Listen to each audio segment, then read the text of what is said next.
Kamu kerja, kamu jalanin hidup, bahkan mungkin terlihat aman. Tapi tiap buka tagihan, dadamu terasa sempit. Ada rasa was-was yang muncul tanpa undangan.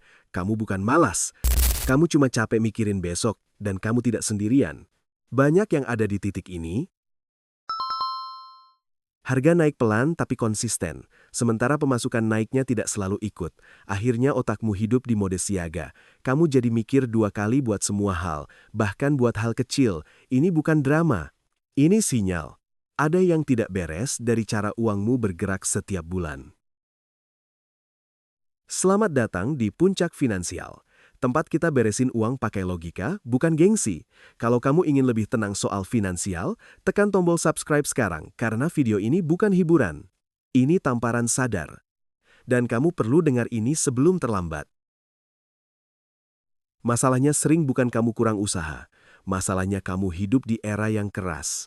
Salah langkah sedikit, efeknya panjang. Kamu bisa kerja lebih keras. Tapi kalau sistemmu salah, kamu tetap berputar di tempat. Dan yang bikin bahaya, kesalahan itu sering terlihat seperti keputusan yang benar. Ada benda yang terlihat seperti kemajuan, tapi diam-diam menyedot cash flow. Kamu merasa naik level, padahal ruang napasmu mengecil. Ini yang bikin banyak orang bingung.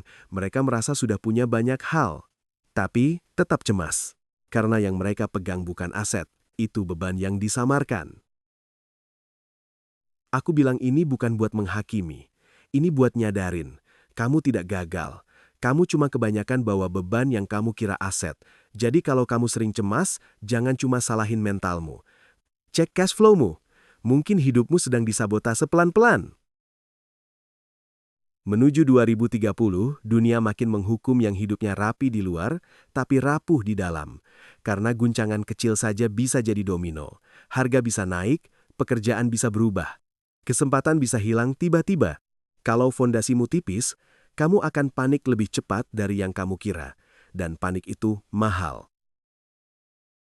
Musuhnya bukan cuma inflasi, musuhnya adalah liabilitas yang disamar jadi aset, barang yang kelihatan keren, cicilan yang kelihatan wajar, keputusan yang kelihatan dewasa, tapi semuanya mengikat arus kas. Dan arus kas yang terikat itu bikin kamu tidak punya ruang untuk bernapas. Kamu jadi reaktif, bukan strategis.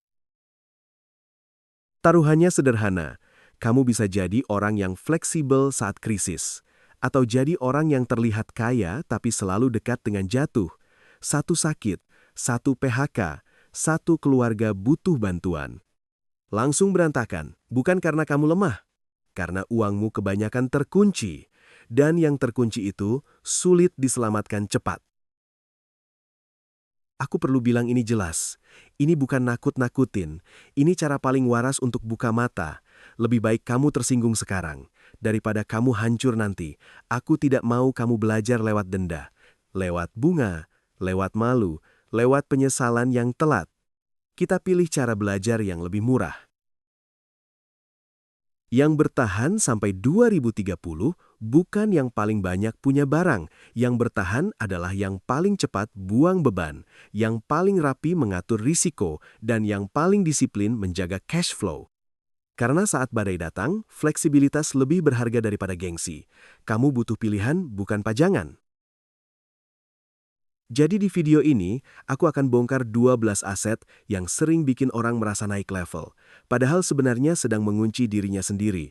Dengarkan pelan-pelan. Kalau ada yang kamu punya, jangan defensif. Cukup jujur, kita evaluasi. Lalu putuskan langkah yang lebih sehat. Siap, kita mulai. Rumah gedong di pinggiran terlihat seperti menang besar, tapi coba hitung ongkosnya. Waktu habis di jalan, bensin jalan terus, akses kerja dan peluang jadi jauh, kamu bayar mahal untuk luas. Tapi kamu kehilangan hal yang bikin uangmu tumbuh. Pertanyaannya, ini rumah untuk hidup, atau rumah yang bikin hidupmu habis? Mobil baru cicilan 5 tahun itu bukan aset. Itu komitmen jangka panjang dengan nilai yang turun setiap hari. Kamu bangga hari ini, besok nilainya sudah geser, sementara cicilan tetap menagih. Kalau mobil itu tidak bikin penghasilanmu naik, kamu sedang beli gengsi pakai masa depan. Berani jujur, mobilmu alat kerja atau pajangan berjalan. Motor hobi dan modifikasi ekstrem sering dimulai dari kata santai.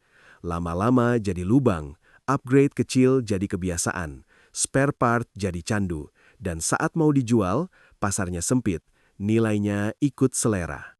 Kalau ini murni hiburan, oke. Tapi jangan ngaku investasi. Pertanyaannya, hobi ini bikin kamu sehat atau bikin uangmu berdarah? Barang branded nanggung itu jebakan paling halus. Kamu merasa naik kelas, tapi kamu bayar mahal untuk label, dan saat dijual, nilainya jatuh karena bukan kategori koleksi. Yang lebih bahaya, standar hidupmu ikut naik. Kamu jadi sulit balik ke versi hemat. Jadi tanya satu hal, kamu beli kualitas atau kamu beli pengakuan? Perhiasan emas desain rumit sering disangka tabungan. Padahal yang punya nilai itu logamnya, bukan gaya ukirnya. Semakin rumit, ongkos kerja makin besar, dan itu jarang balik saat dijual. Kamu merasa aman karena emas. Tapi sebenarnya kamu rugi di selisih beli jual.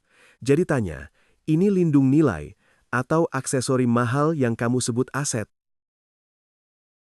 Gadget flagship tiap tahun itu bukan produktivitas. Itu kebiasaan upgrade.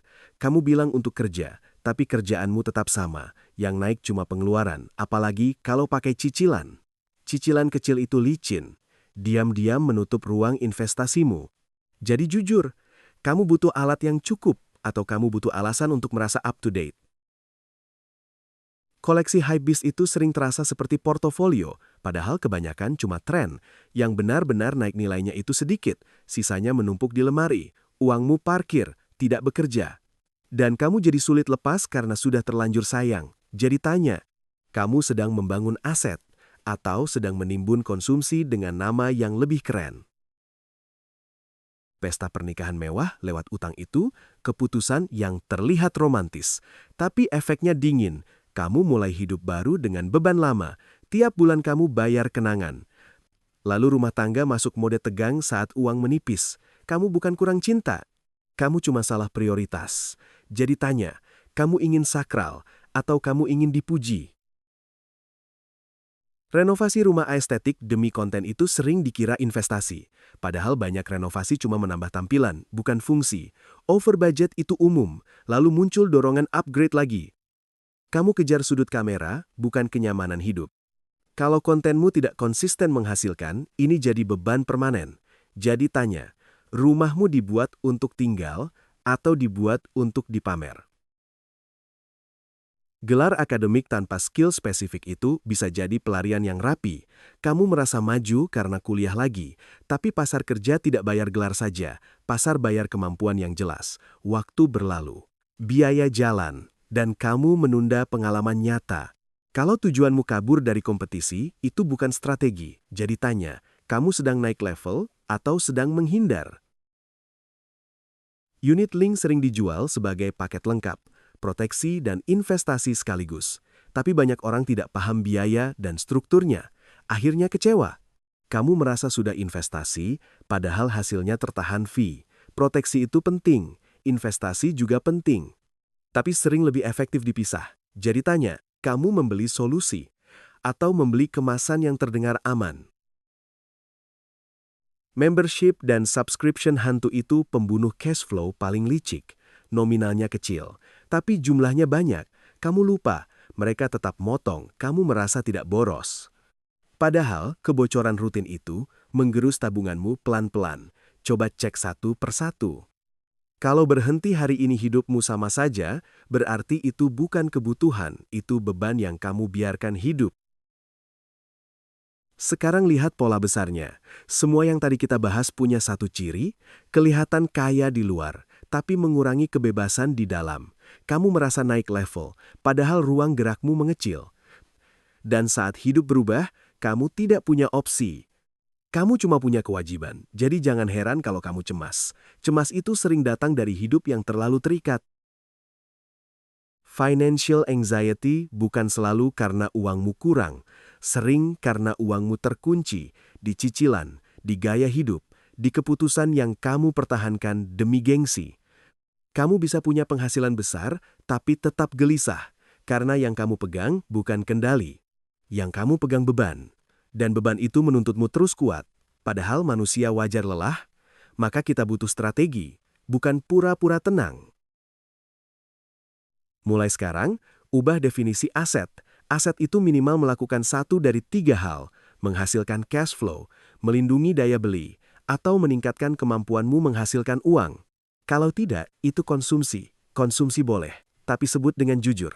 Karena label yang salah membuat keputusanmu makin salah. Kamu tidak sedang pelit, kamu sedang menyelamatkan masa depanmu dari kebocoran kecil yang terasa wajar. Jangan buru-buru panik dan menjual semua. Yang kamu butuh adalah audit. Lihat arus kas, lihat kewajiban, lihat kebiasaan. Cari yang paling mengikat, bukan yang paling besar terlihat. Kadang, yang bikin sesak itu bukan cicilan besar, tapi puluhan kebocoran kecil. Setelah itu, rapikan bertahap. Satu keputusan sehat lebih kuat daripada 100 niat baik. Ini bukan soal cepat, ini soal benar. Krisis 2030 itu bukan ujian siapa paling kaya. Itu ujian siapa paling adaptif. Dunia bisa berubah cepat, industri bisa bergeser, dan yang selamat adalah yang punya fleksibilitas. Fleksibilitas datang dari cash flow yang lega, bukan dari barang yang banyak. Jadi kalau kamu ingin aman, kurangi yang mengikat, tambah yang produktif. Dan latih disiplin saat keadaan masih tenang. Kalimat akhirnya sederhana. Kamu tidak perlu jadi orang terkaya. Kamu cuma perlu berhenti jadi orang yang terlihat sukses, tapi diam-diam kehabisan napas. Kamu boleh punya barang bagus, tapi pastikan barang itu tidak membeli kamu. Kamu boleh menikmati hidup, tapi pastikan kamu tidak menjual masa depan untuk satu momen. Di titik ini kamu pilih, mau aman beneran atau mau dipuji sebentar. Kalau bagian ini terasa menampar, itu bagus. Itu tanda kamu masih sadar. Yang berbahaya itu bukan salah langkah. Yang berbahaya itu denial. Jadi kalau kamu setuju bahwa kelihatan kaya itu jebakan, klik like. Anggap itu komitmen kecil untuk jujur pada kondisi finansialmu. Tidak perlu sempurna, tapi mulai, karena menunda itu mahal, dan 2030 tidak akan nunggu kamu siap. Tulis di komentar, dari 12 tadi, mana yang paling kamu punya, atau paling kamu hampir beli. Sebutkan alasannya, biar kita bedah dengan kepala dingin.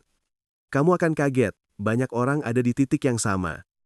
Dan dari diskusi itu, kamu bisa dapat perspektif baru. Ini bukan soal saling pamer. Ini soal saling sadar, karena masalah finansial sering terasa personal, padahal polanya kolektif. Kalau kamu ingin kelanjutannya, aku bisa buat part 2. Pengganti 12 beban ini, aset dan strategi yang lebih tahan 2030, yang realistis untuk umur 23 sampai 35. Bukan teori. Kita bahas cash flow, proteksi yang benar, dan investasi yang masuk akal. Tapi kamu harus siap satu hal, strategi yang sehat sering membosankan, dan justru itu yang bikin kamu selamat.